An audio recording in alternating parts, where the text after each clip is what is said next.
Hi there, my name is Etra or Luke. I run the YouTube channels Etra Games and Etra's Games for Non-Gamers, and I wanted to make a short video, at least this was planned on being short, going over my current YouTube process because I've had a lot of people in my real life ask about this and ask for advice, and I've had other YouTubers approach me for advice, and I figured I'd just put all my information in one spot here. That's my first reason for making this video, but second reason for making this video is I want other YouTubers to watch this and tell me where my process is terrible. I always want to improve this video making process, so hearing feedback from other YouTube content creators would be great, and if I could take that feedback and then put in an updated video in a few months, I'd love to. So if you have anything to add to my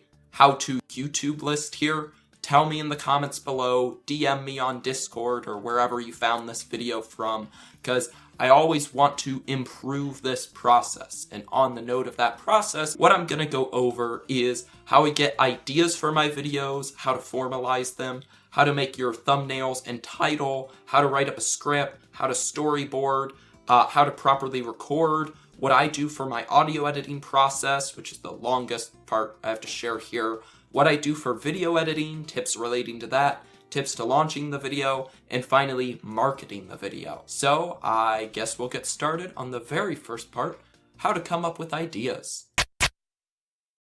So when I say idea, I don't mean like idea for video. Idea for video, those come generally easily. What you should probably consider is two specific points when making a video idea. First of all, are those video ideas dual linked and do they generate discussion? Because both of those things are good in YouTube's eyes. By dual link, you'll notice on this lovely channel here, you'll see the videos with the most amount of views. These two and these two are both pairs, and that's intentional.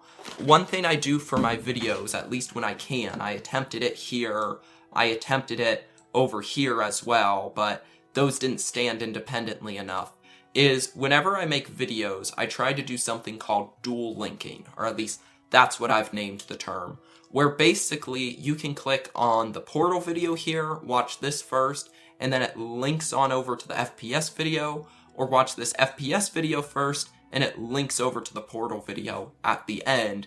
And with these two videos bouncing off each other, you've probably done some basic YouTube research before watching this video, I'm assuming, and you'll know that watch time percentage in YouTube is very, very important.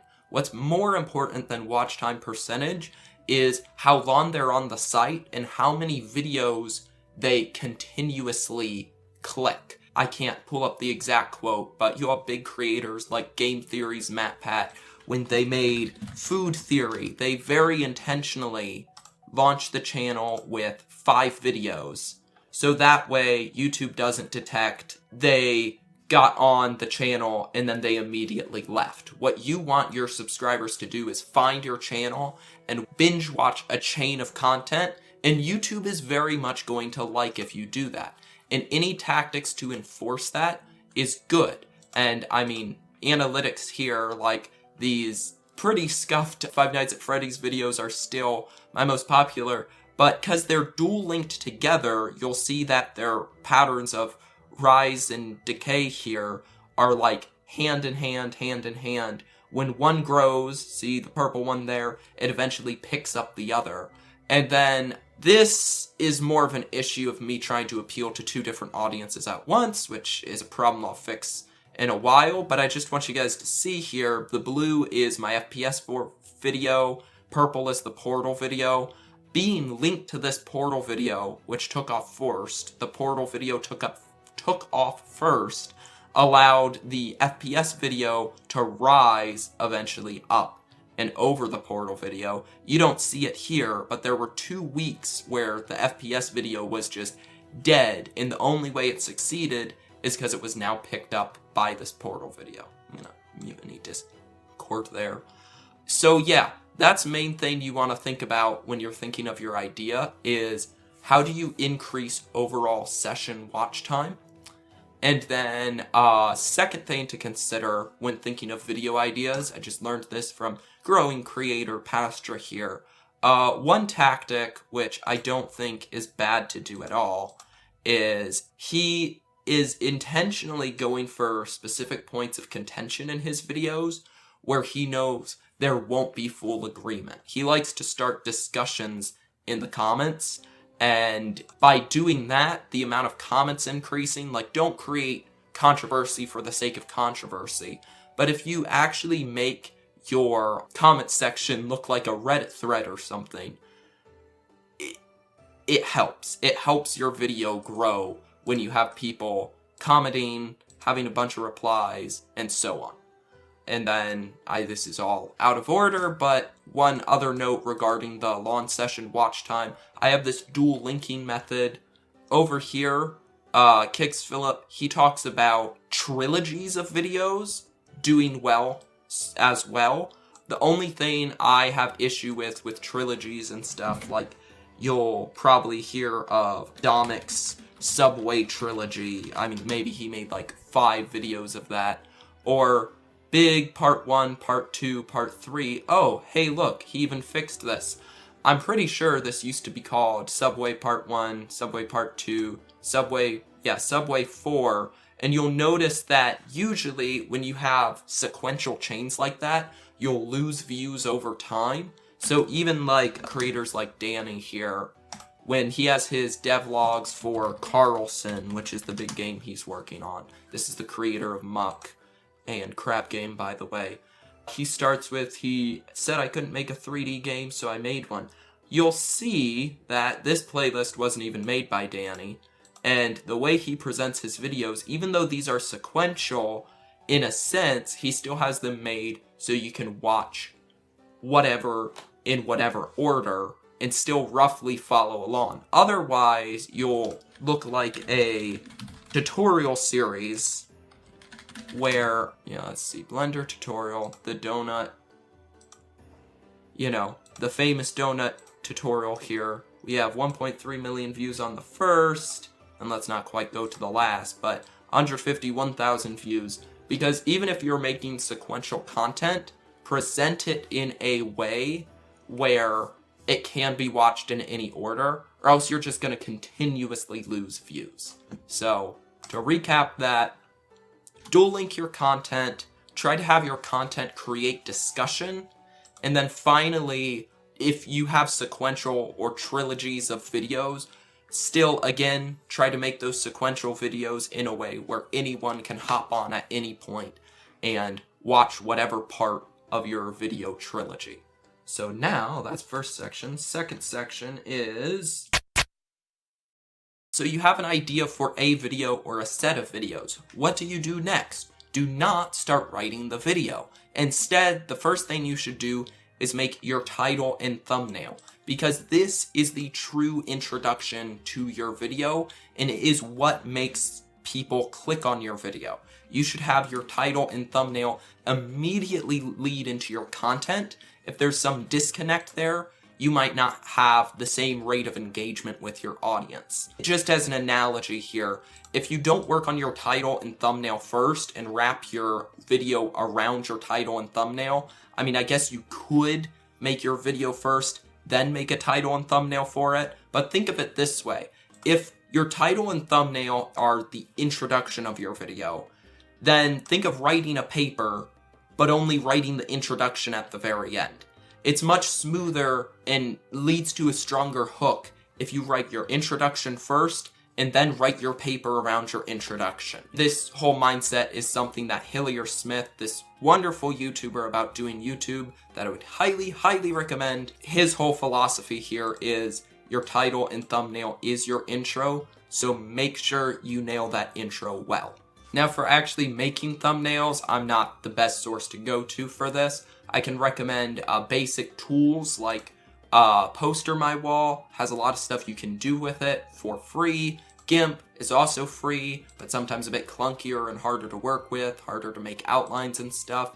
At the end of the day, I've eventually switched to Photoshop like a bunch of other creators, because we're all slaves to Adobe, but the actual tool you use to make your thumbnail doesn't matter as much as what the thumbnail actually contains. We'll just use some Hillier Smith stuff here as examples. Just some rules of thumb to keep in mind. You can watch his videos or other videos on how to make better thumbnails, but try to keep your branding consistent, which right here you'll notice that he has this purple red lighting around him that's consistent. You can go to any YouTuber except for me for an example of consistent branding. Let's just take a look at Jonas here. One thing to be consistent is he always uses the same font. That's one thing. Another thing they do is keep in mind rule of thirds, where basically you have your 3 divisions on the screen and you want to make sure, here, let's just do rule of thirds. People's eyes are drawn towards where those lines intersect. So we see doggy face right there is what we're drawn to, rather than over in the left. Usually you'll see thumbnails are divided up into the eye-catching thing is on one of these lines, and the thumbnail itself is usually split into a 1/3 section here, and then maybe text on 2/3. Some sort of balance like that occurs. The other thing I would recommend is, it's something Daryl Talks Games and a lot of professional YouTubers do a lot. I mean, I don't know what counts as professional, but he's close enough with his beautiful thumbnails, is if you have like any bit of 3D effect on your thumbnail or some sort of fancy layering, suddenly you look super professional. So like if you look at his Binger versus Drifter, he has the character art in between the lower text and the upper text. This no more words right there, he has it hidden slightly behind I almost called it character's face, wrestler's face there. Divergent thinking here, you have some flower petals covering that, and what's his big one? Psychology of the fourth wall. He usually does text in the background a lot. Basically, if you do any sort of text layering like that, that's very attractive to people watching or wanting to click on your videos.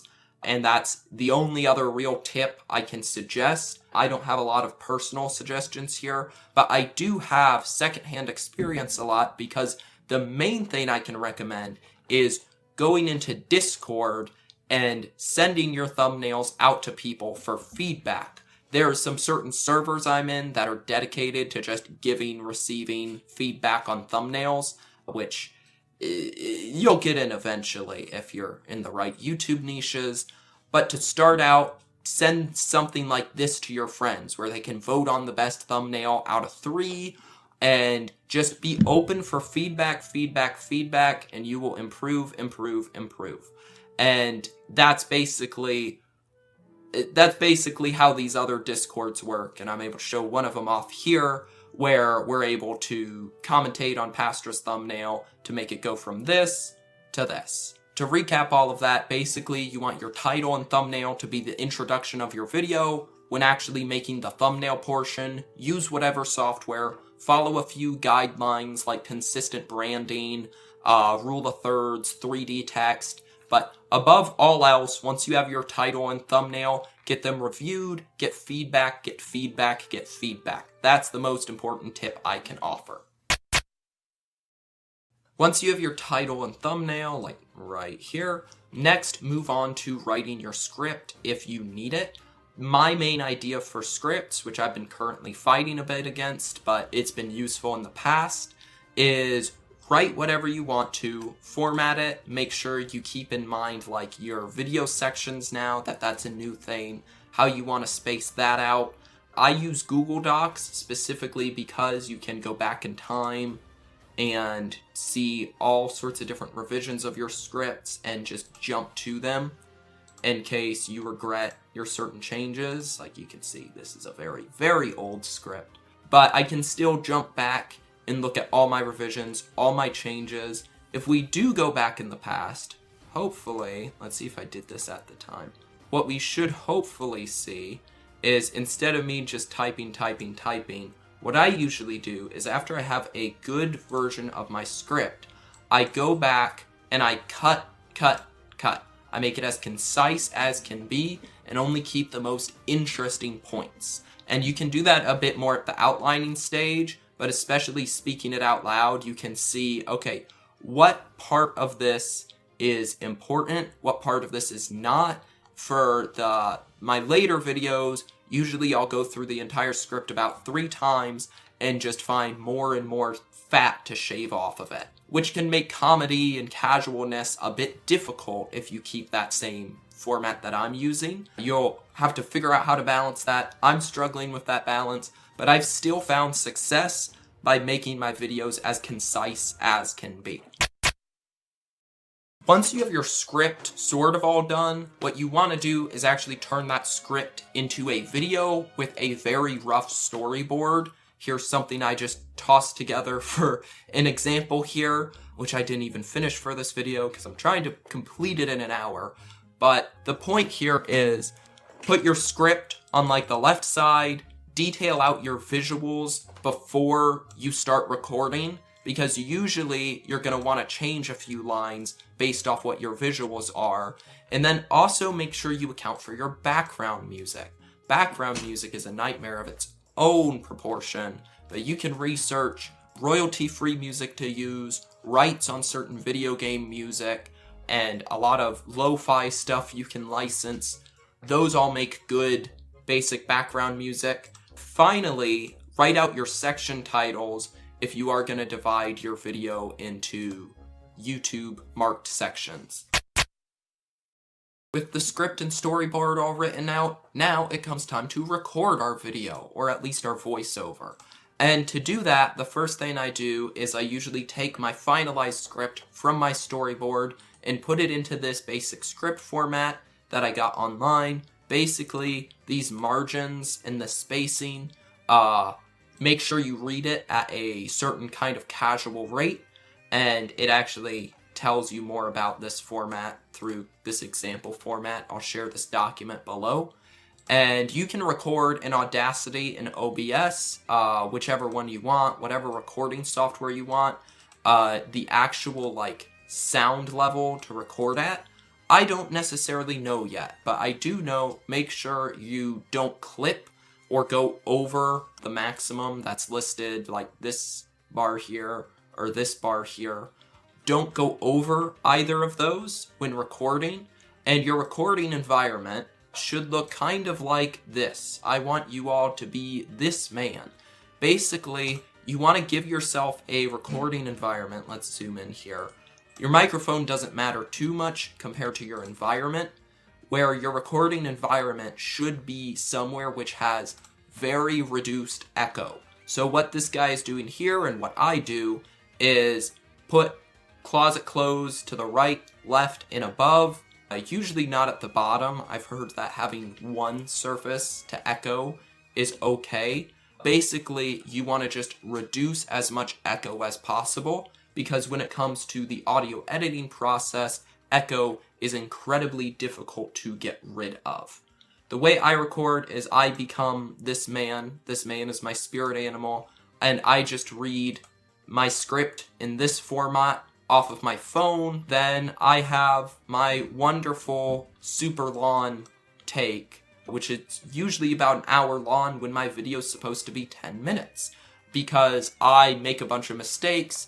I have certain issues. So if I do a bad take, I do 2 things. First, I physically clap, and that basically creates a spike in the Audacity audio. And that means, oh, I can see there was a mistake here. And then I also literally say the word clap. Now, why do I say the word clap out loud? Well, you'll see in the second for the next and most complicated step, the audio editing. Next part here, and I think most useful part for a lot of people, is audio editing. I've got 5 phases, but before I can do any of those, I gotta transform my audio into an actual audio file, because right now I've just got it in this video file format. So to do that, I can open up VLC Media Player, and then you got to go over here and convert a file. I'm gonna add in my how to make videos MP4. I'm gonna convert this into an MP3 file, And I'm not going to convert the actual video. I'm going to kind of make a duplicate of it. And then how to make videos 1, audio. I'll call it that. And then it sends that out. And this bar will tell you the progress of how far that conversion is along. Okay, now that I have my MP3 file here, what I'm gonna do is for step 1, I'm gonna drag this into Audacity, and that's gonna load up, and we can probably check here. All we're doing in Audacity now is we're just getting rid of the background noise. So what we can do here is, here's all my audio for the video, and you'll notice we have like some very hard to notice background noise throughout all of it. And to remove that, what we need to do is create a noise profile. And what that is 10 seconds of interrupted recording. And so I'm gonna be quiet for 10 seconds.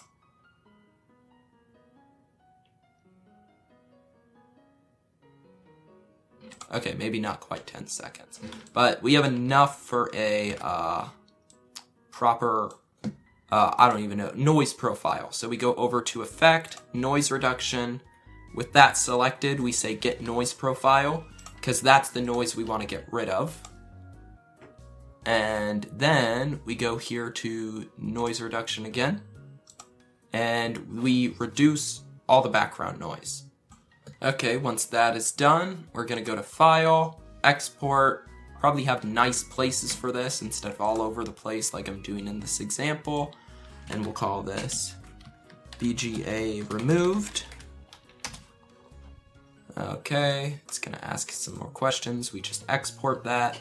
And then we're gonna drag that into our second program here, Descript. Okay, here is Descript. A lot of you have probably never heard about it before. I'm gonna make a new project here, how to make videos.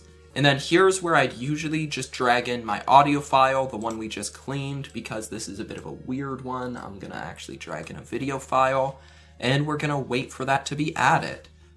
Alright, so once your files are loaded in Audacity, you'll see what makes it so wonderful, and that is the transcription right here. And what makes the transcription amazing is that it makes it so easy to just cut out bad takes. And that's exactly what I'll do here. Let's say this was all a bad take, but I can just delete it there, and it cuts it out of the audio file. Now, remember how I said when you have a bad take, clap, and then physically say the word clap? We could kind of scroll through this bottom bar and then look for big spikes for bad takes, or we can just type in here, Control F, clap, and look at that. Here are all my bad takes. And then I just cut this out. So I'm gonna cut all my bad takes out, and then I'll be right back. Okay, so once all the bad takes are cut out, we're gonna bring this back to Audacity to change the pacing of it, get rid of mouth noise, and a few other steps. And in order to do that, we go to File, Export, and then click Audio. We want to make it a lossless WAV file, 2 channels. Sample rate, I have no idea, but the most important thing here is to make sure Descript doesn't automatically normalize your audio. And then export that and save it. Okay, now that I have my audio without any bad takes in Audacity, I'm going to go through and I'm gonna make sure the tempo and the transition between sentences is roughly where I want it to be. So there's no like wide empty spaces, because Descript doesn't account for those, and getting rid of mouth clicks as well. So first thing I'm gonna do is I'm gonna go to Effect, I'm gonna change tempo of my voice by 8% to speed it up a bit. And then the second thing I'm gonna do here is look for any cuts between sentences I don't like and cut them properly. And the bigger part here is looking for any, let me just find an example, any mouth noise or mouth clicks that I don't like, and completely obliterate them. There we go, that looks like an evil one. So let's listen. Will look like a tutorial series where, let's see, Blender tutorial, the donut, you know, the famous... Okay, if this was just a voiceover and not part of this weird video, I just, you can silence audio. I think that's Control L to get rid of any, like, noises there. Or cut this to be quicker. You know, the famous. And I've got all that stuff assigned to certain keys so it can be quicker. But like right here, that like mouth click here, we don't want to hear any of that. So we can silence it or delete it. And basically, after you speed up the tempo, go through and get rid of any of those obnoxious mouth noises, because your audience probably doesn't want to hear those mouth noises either. Once your audio is paced how we want it, we're going to export it one final time to Premiere to put on the correct effects. So I'm going to call this how to make video audio properly paced. Okay, now that we've got our audio put in Premiere, we're gonna do some final effects on it. So right here in audio, you'll see that I've got 3 tracks. We have them called Vocal 1, Vocal 2, and Music. I'll explain why we've got 2 vocal tracks in a bit here. But what you should know is for this vocal track, right here, if I put anything in Vocal 1 or Vocal 2, these effects will be put on it. First effect I have is this fill right with left, which basically makes the volume in the right ear of headphones equal the volume of left ear in headphones, so even if your recording's a bit off with that, the actual video won't be. Then we have a compressor here, and what that is going to do is it's basically going to compress our audio down to more equal levels. I did hiss reduction as the base, and then these are the final parameters I ended up with. And the compressor can kind of be whatever, but make sure your output gain is at 3 decibels. That way your video volume sounds similar to other videos on YouTube's volume. And then right here, the equalizer. What the equalizer does is it boosts or lowers certain frequencies in your voice. After discussing with some other YouTubers, I did vocal enhancer as the bass, and then kind of lowered these lower frequencies, which you don't hear much of in normal speaking, and boosted up treble around here. I'm still not an audio expert, but these effects work for me. If you want to copy them, go right ahead, but make sure to have some sort of compressor and equalizer on your voice, and adjust these knobs to there, and make sure you have it on both tracks here. And another note down here is I put my vocals at 0 dB in volume, -25 dB for my background music. That just works for me. And I have my background music at this track, and then my vocals here and here. Which, these 2 tracks leads me to the final step in editing audio, which is J-cutting. I'm actually going to switch over to editing mode here to look at J-cuts. If you see right here, we have a few sentences, for example here. Basically, what I do is at the end of each sentence, at the end of the last syllable in the sentence, we want no spaces in between 2 sentences. We just jump immediately to the next one. This is another thing recommended by that YouTuber I mentioned earlier, Hillier Smith, and you'll see Logan Paul, Mr. Beast, any big YouTuber with polished edited content uses these J-cuts, because you don't want to waste your audience's time with spaces in between sentences, which contribute absolutely nothing. So to do that, we just simply, let's say this is a sentence.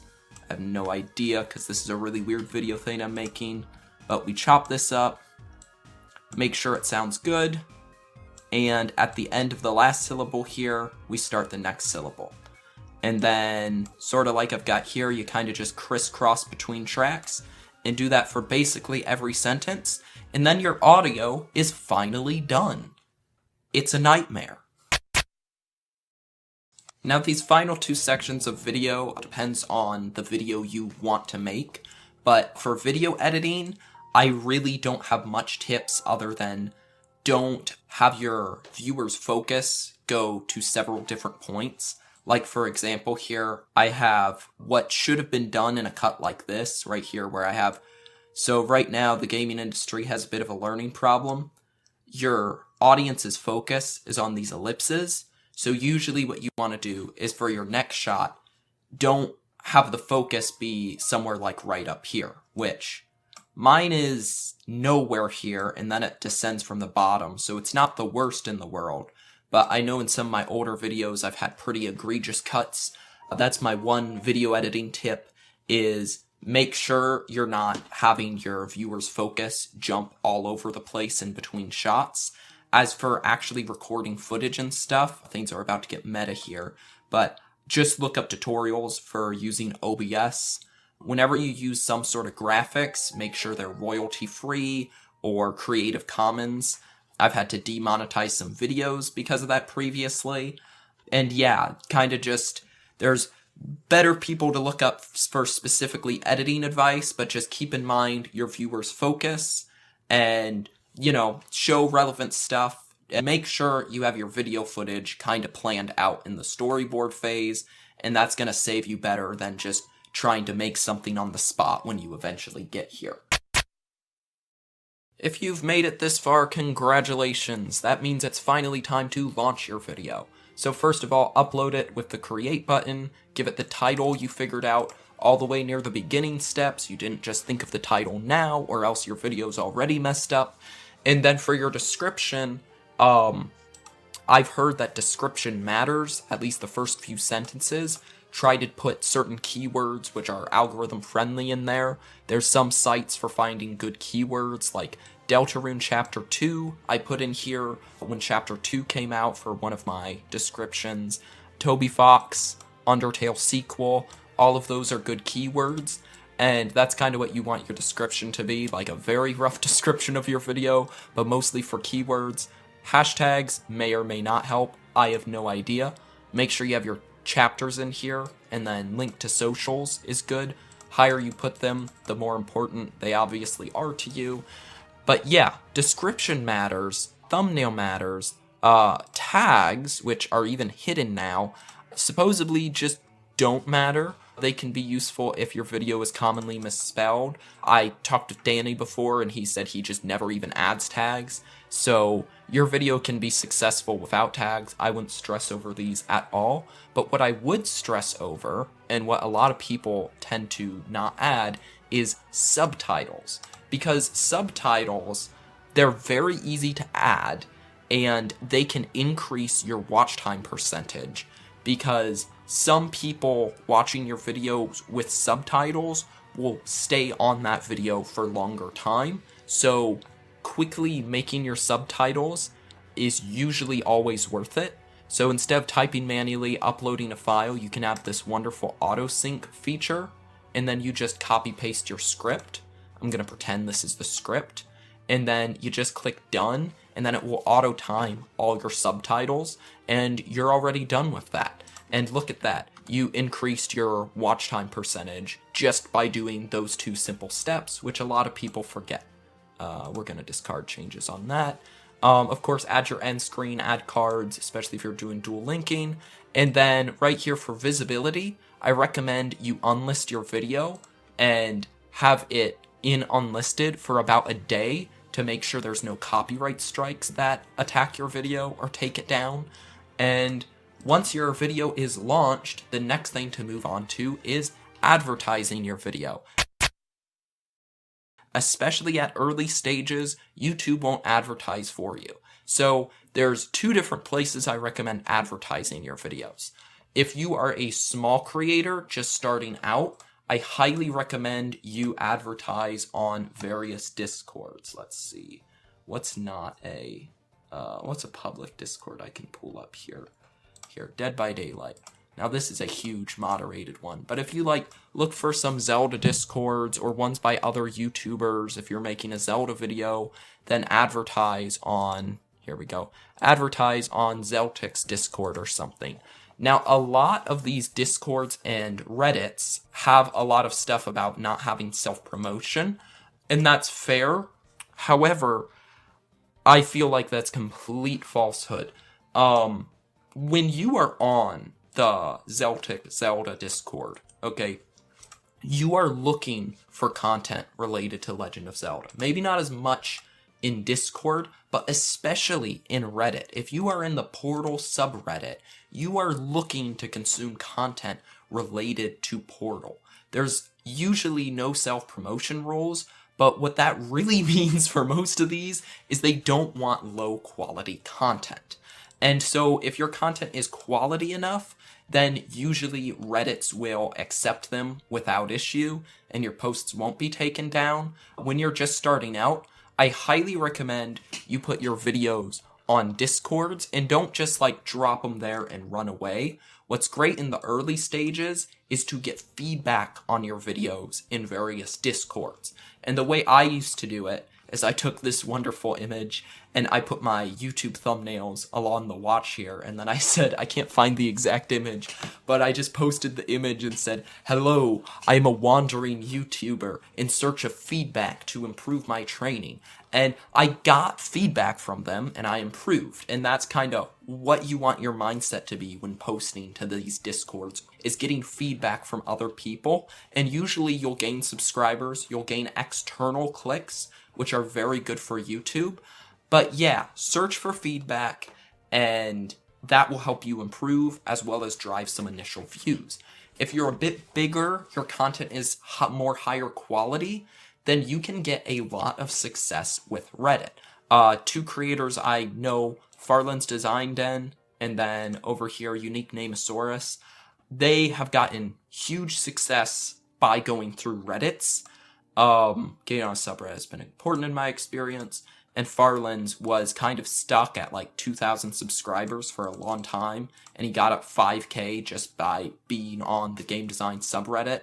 Not posting himself, having others post for you is wonderful, but sometimes you do just have to post yourself, and it can be mildly successful. And again, just like the Discords, sometimes you do want to contribute with normal content, normal discussion before you post your video, and always approach it with the mindset of getting feedback from others and actually listen to and respond to that feedback, and that's always helpful. And you can have major success on these subreddits, especially if you, instead of just posting your video, if you make a small 30-second video like Avatar Nick did here. This got 46,000 upvotes and is now his most popular video by just having a short clip from his video pop up here. And then in his top comment is the link to the actual full video.